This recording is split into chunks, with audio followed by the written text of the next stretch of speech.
Patay ang 24 na taong gulang na lalaki matapos pagbabarilin ng di pa nakikilalang salarin sa Urdaneta City, Pangasinan. Makibalita tayo kay Joan Ponsoy ng GMA Dagupan. Nakasakay sa electric bike at pauwi na sa kanilang bahay sa Zone 2, Barangay Nancamaliran West, Urdaneta City nang pagbabarilin ang 24 na taong gulang na si Ricky Lotriana. Nagtamo ito ng 3 tama ng bala sa iba't ibang bahagi ng katawan.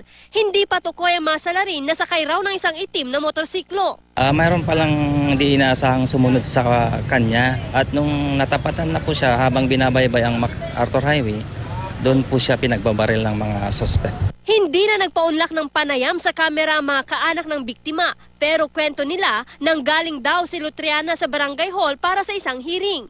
Nireklamo raw kasi ito ng kanyang mga kapitbahay dahil umano sa pag-aamok kapag nalalasing.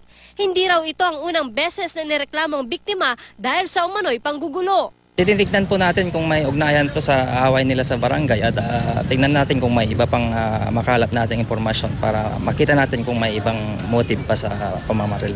Joan Ponsoy, Nagbabalita, Pilipinas.